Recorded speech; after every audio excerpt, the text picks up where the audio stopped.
Olá pessoas, no vídeo de hoje, dando continuidade às nossas discussões sobre Sandman, trataremos de um jogo de você, que é um arco que se estende do volume 32 ao volume 37, e portanto nós já estamos adiantados na leitura. Por isso, sugiro a você aí que caiu de paraquedas neste vídeo, para que você veja os anteriores dentro deste projeto, porque enfim, assim você não toma nenhum spoiler, e aquela coisa toda, porque tem gente que tem verdadeira ojeriza a esse tipo de comentário, não é? Muito bem.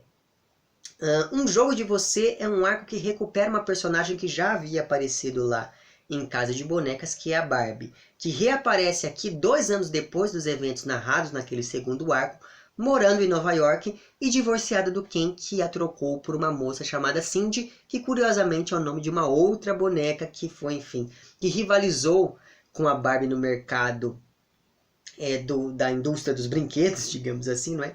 Desde meados dos anos 80, se não estou enganado. E como o título sugere, este vai ser um arco cujo tema central será a identidade, que pode ser vista aqui como algo permanente ou como algo absolutamente incerto. E isso já nos é posto desde as epígrafes, e é por isso que eu insisto a vocês que nós não podemos deixá-las passar em vão. A primeira epígrafe diz o seguinte: a característica que distingue um jogo folclórico dos demais é que, embora ele tenha regras, estas nunca foram escritas. Ninguém as conhece ao certo. Os jogadores têm a tradição como guia, mas devem decidir entre si os detalhes de como jogarão. Ou seja, o que primeiro identifica um jogo folclórico é justamente o fato dele ter uma identidade absolutamente maleável. Pois bem, já a segunda epígrafe é retirada lá de Alice no País das Maravilhas, que curiosamente, junto do Mágico de Oz, será uma obra que vai, enfim, com a qual o Gaiman vai dialogar em vários momentos aqui ao longo deste arco intitulado Um Jogo de Você. Pois bem, essa epígrafe retirada lá de Alice diz o seguinte: bem, talvez você ainda não pense assim, sugeriu Alice, mas quando você transformar-se em crisálida, algum dia você vai, sabe? Então depois disso, em uma borboleta, eu acredito que você vai sentir-se um pouco estranha, não vai? Nem um pouco, disse a lagarta. Bem, talvez seus sentimentos possam ser diferentes, finalizou Alice. Tudo que eu sei é que é muito estranho para mim. Você? Disse a lagarta desdenhosamente. Quem é você? Então veja que aqui novamente nós temos essa ideia de uma personalidade, de uma identidade que se mantém a mesma sempre e uma outra que está em constante mutação. E isso é algo muito presente lá no Alice no País das Maravilhas e vai estar presente aqui também em Um Jogo de Você. Mas este jogo de identidades vai estar aqui presente mesmo quando nós pensamos nesses personagens que vão povoar este arco de Sandman, personagens esses cujas ações vão girar em torno dessa problemática da identidade. E é claro que com isso, a questão dramática do arco, que é algo para que eu venho sempre chamando a atenção de vocês também, essa questão dramática acaba se sobressaindo, ainda que neste arco, ao contrário do que aconteceu em alguns dos arcos anteriores, o elemento maravilhoso esteja muito presente, o que gera uma confusão entre o mundo real e o mundo dos sonhos, né? Aquele mundo onírico, que estão aqui completamente imbricados. Tanto é assim que os eventos que se passam em uma dessas realidades acabarão tendo, enfim, algum tipo de espelhamento na outra. Dentre os eventos narrados em Casas de Bonecas lá, né? Ou melhor dizendo, desde os eventos narrados lá em Casa de Bonecas, a Barbie não sonha mais. E graças a isso, o mundo onírico para onde ela ia, que na verdade é uma ilha no reino do sonhar, lá do Morpheus, foi ficando abandonado e acabou sendo conquistado por um cuco, que é aquela ave que invade os ninhos de outras aves, bota ali os seus ovos, e depois que os filhotinhos nascem, eles acabam matando os verdadeiros donos daquele lugar e destruindo tudo. Então veja que é uma escolha muito interessante essa do Neil Gaiman, porque é basicamente essa a intenção da entidade Cuco com a qual nós vamos nos deparar aqui neste arco, porque a ideia do Cuco aqui é justamente invadir essa ilha do sonho da Barbie, destruir tudo aquilo ali e depois destruir a própria sonhadora. Então, dado o fim iminente dessa realidade onírica, um dos habitantes dos antigos sonhos da Barbie resolve ir procurar essa sonhadora no mundo real, e é basicamente assim que se inicia este arco. Neste mundo real, nós nos deparamos então com uma Barbie morando em um lugar nada glamuroso de Nova York e tendo como vizinha e melhor amiga uma mulher trans chamada Wanda. Além de um casal de lésbicas, que é lá a Hazel e a Foxglove, uma moça que em um primeiro momento não tem nenhum atrativo, que é a Thessaly, e um sujeito que é meio esquisito chamado George, e depois nós vamos saber que ele tem motivos suficientes para ser tão estranho assim, não é verdade? Então, e como esse é um arco que também vai apresentar uma grande carga dramática, graças às relações que se estabelecem entre essas personagens, nós percebemos que a Barbie, ao contrário do que o nome dela pode dar a entender, não é mais uma simples boneca, tal qual ela era lá no segundo arco de Sandman. Ela não é mais aquela pessoa sem conteúdo, aquela pessoa fútil, enfim, não que ela o fosse naquela altura do campeonato, mas aqui nós temos essa personagem, ela vai sendo aprofundada conforme a narrativa se desenvolve. Muito pelo contrário, então. Tanto é assim que, desde que a Barbie se separou de Ken, ela acredita que perdeu um pouco da própria identidade. Na verdade, desde os eventos narrados lá em Casa de Bonecas, ela acredita que perdeu um pouco da própria identidade.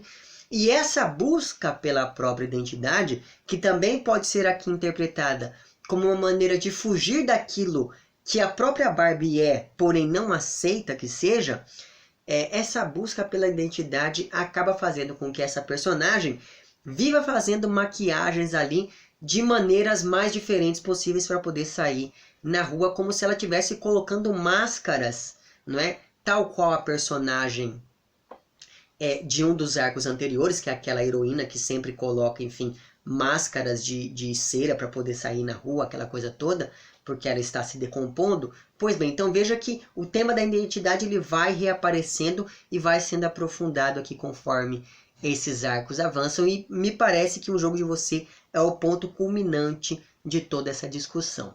Pois bem, no presente da narrativa sai então a Barbie acompanhada de sua amiga Wanda. As duas vão ali, enfim, tomar um café da manhã, porque elas são pobres, mas ainda assim precisam comer, não é verdade? E durante esse seu passeio pelas ruas de Nova York, elas acabam se deparando com uma criatura que parece ali um cachorro gigantesco. E é claro que a Barbie vai reconhecer nesse bicho um dos habitantes dos seus sonhos, na época em que ela sonhava, evidentemente.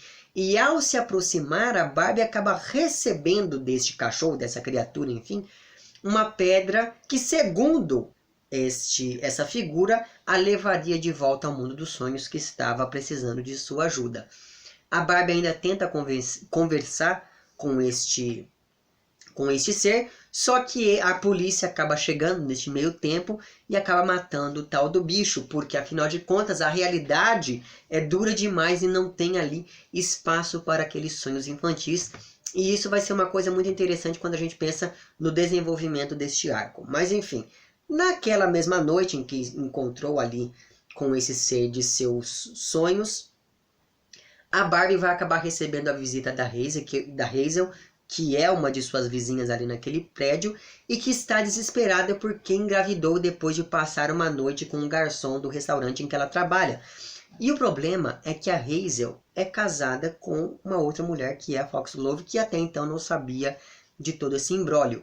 E aqui o Gaiman toca, ainda que de maneira muito en passant, ainda que sensivelmente, no tema do aborto. Então veja que esse é um arco que ele acaba trazendo para o centro da discussão alguns tópicos que até hoje são verdadeiro tabu, não é verdade? Então, depois de aconselhar ali essa sua vizinha, a Barbie acaba adormecendo em meio a delírios e de repente se vê ali imersa naquele mundo de sonhos que ela habitava desde a infância. E lá chegando, ao encontrar os seus amigos, que eram versões oníricas dos brinquedos que ela tinha quando menina, a Barbie fica sabendo de maiores detalhes sobre o tal Cuco enquanto ela tenta encontrar essa criatura que tomou o seu lugar ali de domínio daquela realidade. Só que para isso, a Barbie vai ter que atravessar um longo percurso e durante este trajeto, alguns desses seus amigos vão acabar morrendo e um deles vai acabar ali se mostrando como um verdadeiro traidor. Enquanto isso, no mundo real, o George, aquele vizinho meio estranho, ele abre literalmente o próprio peito e de lá saem pássaros que fazem com que as outras, que acabam levando as outras moradoras do prédio pesadelos. Então eu achei essa imagem muito interessante que o Neil Gaiman constrói aqui. Mas enfim, então pensando nesses pesadelos que esses pássaros levam às outras moradoras do prédio, você tem, por exemplo, a Wanda, que sonha com a sua identidade sendo questionada e se vê obrigada a fazer ali uma cirurgia de redesignação sexual à força. Você tem a Hazel, que sonha que ela teve ali um bebê e esse bebê assume uma forma monstruosa e começa a matar uma outra criança e a devorar todas as coisas ao redor. Você tem ali a Foxglove, que sonha com o fantasma da ex-namorada, que morreu em uma lanchonete, tal qual aquela personagem lá do capítulo chamado 24 Horas, que consta no segundo arco, que é o Casa de Bonecas. Então perceba que aqui a gente fica sabendo que uma das personagens lá que morreram durante a chacina cometida naquele capítulo do Casa de Bonecas, uma daquelas personagens era uma moça lésbica que estava falando com a namorada pelo telefone. Pois bem, essa namorada é a tal da Foxglove. E nesse momento nós descobrimos que essa personagem mudou de nome em algum momento do passado depois dos eventos envolvendo essa sua ex-namorada que morreu. Para além disso, nós temos a própria Barbie, que está lá sonhando e tendo altas aventuras com seus amigos no mundo do sonhar. E nós temos, por fim, a Tessa ali, que percebe a presença do pássaro que foi levar ali o pesadelo e consegue matar esse bicho antes de ser afetada. E com isso nós já começamos a perceber que essa moça não é tão coitadinha quanto nós pensávamos em um primeiro momento. Tanto é assim que, uma vez desperta, a Tessa vai até o quarto do George, mata esse sujeito e reúne as outras moradoras do prédio ali para tentar descobrir o que está acontecendo. E aqui nós temos uma revelação que diz, mais uma das inúmeras revelações que dizem respeito à identidade. Porque essa mocinha aparentemente frágil e inofensível, antes de sair matando as pessoas, é na verdade uma bruxa milenar ou algo do tipo, que decide fazer então ali 2 feitiços para poder agir naquela realidade diante daqueles problemas. Com o primeiro desses feitiços ela consegue ali se comunicar com o George defunto para poder saber o que é que estava se passando, e daí ela tira a pele dele, prega na parede, coloca os olhos e a língua dele ali, faz um feitiço e aquela imagem começa a se comunicar. E com o segundo feitiço, ela acaba evocando a lua, ou as deusas da lua, enfim, porque com isso ela conseguiria ir até o sonho da Barbie sem incomodar o Sr. Morpheus. E por que ela fez isso? Porque durante a conversa com o defunto George lá, ela descobre que o Cuco tentou prejudicar ela e as outras moradoras do prédio. E como a Tessa ali não leva nenhum tipo de desaforo para casa, ela decide que vai tomar alguma providência, como por exemplo, matar o tal do Cuco. Então, graças àquele segundo feitiço, que é o feitiço da lua, nós temos novamente a presença daquela entidade feminina sob 3 aspectos. Então você tem ali a velha, que será representada pela Thessaly, a mãe, que será representada pela Hazel, que de fato está grávida, e nós temos a donzela, que será representada pela Foxglove. Quanto à Wanda, que também é uma das moradoras ali, ela não pode acompanhar as outras moças porque biologicamente ela não é uma mulher. E o caminho da lua só pode ser percorrido por mulheres. E daí você tem novamente toda uma discussão sobre a identidade. E eu achei muito interessante o modo como o Neil Gaiman articula essa questão de uma identidade mais voltada a sexualidade da pessoa, não a sexualidade, mas ao gênero da pessoa, e como que essa questão identitária acaba se ligando a todo o resto da trama narrativa.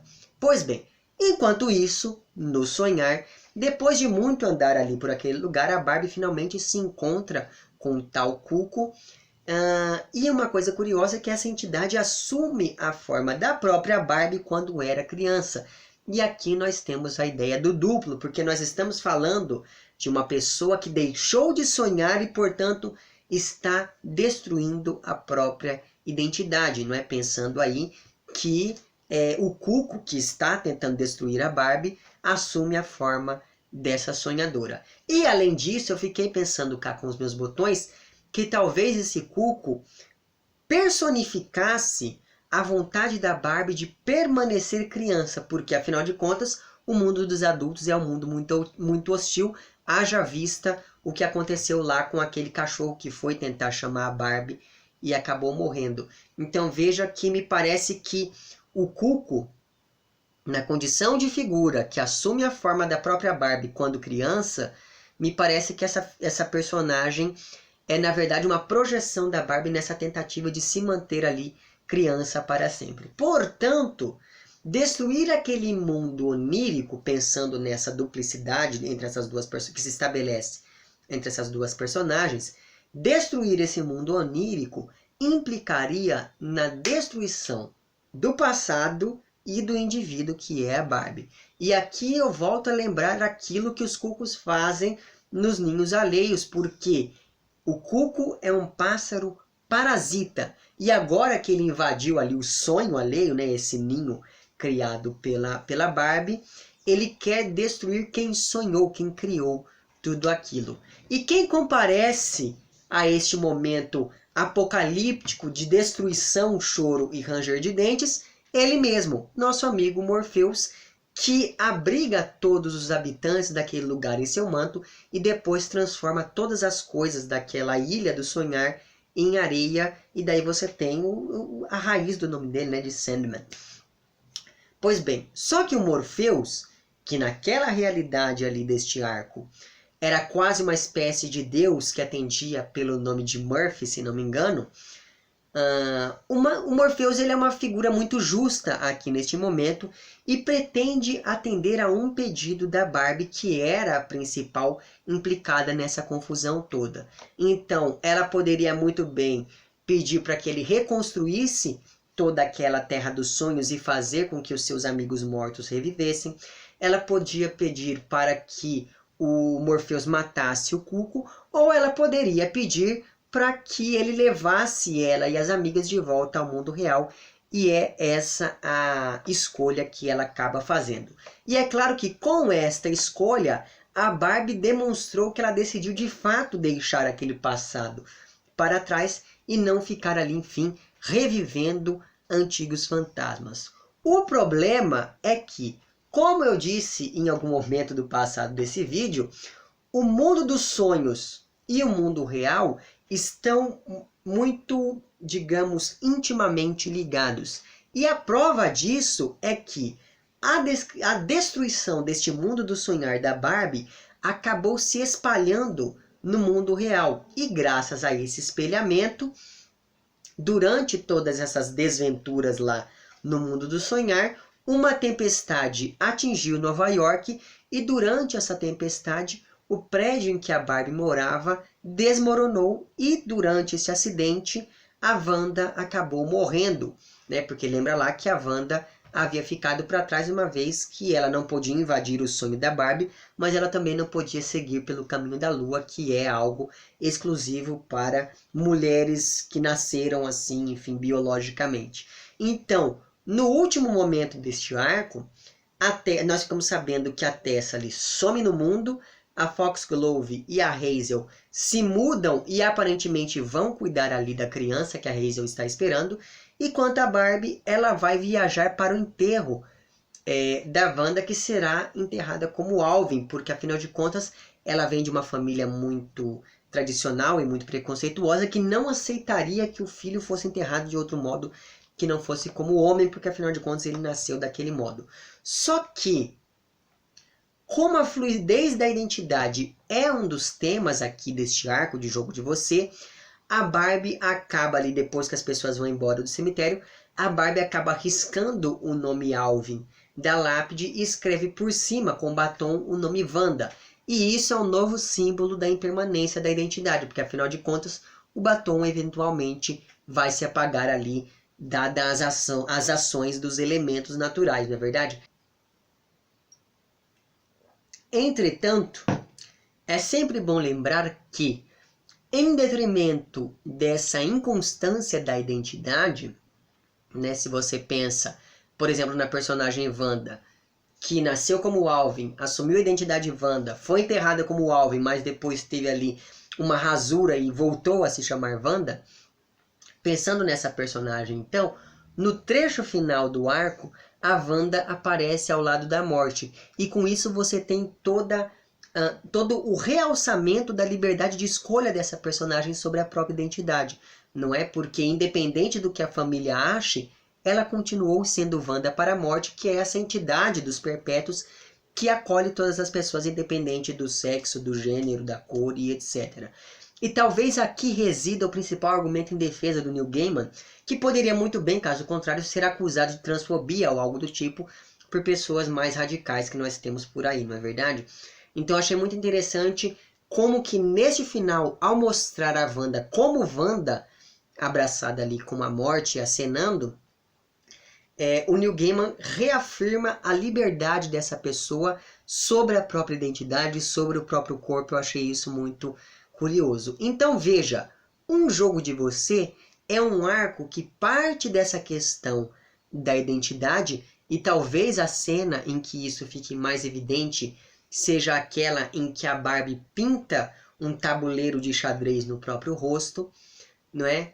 Então ele parte dessa questão, dessa problemática envolvendo a identidade e abre todo um leque de problemáticas outras que tocam, dentre outras coisas, na questão do feminino. Afinal de contas, a maioria das personagens aqui desse arco é composta por mulheres.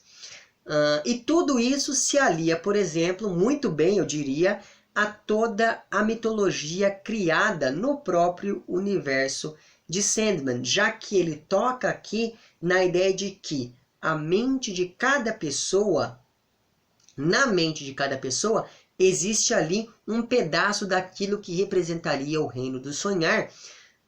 E logo nesse momento final, quando a Barbie risca o nome Alvin e escreve Wanda na lápide da amiga, é muito curioso porque a Barbie diz que cada pessoa é um mundo que acaba se tornando, enfim, incompleto caso a pessoa não sonhe, e isso é algo que a gente consegue deduzir a partir daquilo que nos foi narrado. Então, essa ideia de que cada pessoa, por mais insignificante que ela seja, tem em si a possibilidade de um mundo, é algo que se liga à ideia da identidade, mas também se liga muito bem a todas as questões voltadas à mitologia criada pelo Neil Gaiman aqui ao longo dessa sua obra. Nesse sentido, então, enquanto Estação das Brumas tinha uma carga dramática, só que voltada ao mundo dos perpétuos e a toda essa mitologia do Neil Gaiman, Um Jogo de Você apresenta uma carga dramática tão pesada, ou talvez até mais pesada do que a do arco anterior, só que dessa vez aplicada às relações humanas. E isso acabou, enfim, me lembrando muito do que nós temos lá, por exemplo, em Casa de Bonecas. Então eu diria que são arcos que se espelham muito bem uns nos outros, e talvez isso acabe mostrando a importância do segundo arco dessa narrativa maior aqui criada pelo Neil Gaiman, que continua sendo inclusive o meu arco preferido, ainda que eu tenha gostado bastante aqui de Um Jogo de Você, certo? Pelo que eu andei observando, o próximo arco também é bem curtinho, então, enfim, eu acho que a gente não precisa esperar mais 15 dias para poder investir nessa leitura, mesmo porque eu não sei vocês, mas eu pensei que eu ia primeiro, a ideia seria a gente discutir aqui uma vez por mês, só que aí, depois eu falei assim, não, vou mudar para 15 dias. Só que eu não estou mais me aguentando em ficar 15 dias para esperar até a nossa próxima conversa, e justamente por conta disso eu estou pensando em correr um pouco mais aqui com este projeto, porque isso é uma das coisas mais maravilhosas que eu já li. Eu já falei para vocês que eu resolvi fazer esse projeto aqui para tentar sanar essa minha dívida de leitura, porque eu acho que Sandman é uma das obras basilares da literatura universal. Então, enfim, eu já conhecia um trecho ou outro, então estou adorando ter esse conhecimento mais holístico de toda a obra. Enfim, então, brevemente conversaremos sobre mais um dos arcos aqui de Sandman, provavelmente antes de 15 dias, tá bom? Mas não tem problema, se você aí gosta de ler com mais vagar do que eu, você pode assistir o próximo vídeo só depois que você passar por um determinado arco. Enfim, não existe nenhuma relação de obrigatoriedade entre vocês e esses vídeos, não é verdade? Enfim, é isso. Se você gostou do vídeo, não esqueça de curtir e de compartilhar. É claro que eu não comentei várias coisas presentes aqui neste arco, e daí seria muito interessante que vocês participassem ativamente das discussões lá nos comentários. Se você está inscrito no meu canal, muito obrigado pela sua inscrição. Caso não esteja inscrito, inscreva-se também lá embaixo. Um amplex para vocês todos, até o próximo vídeo e tchau!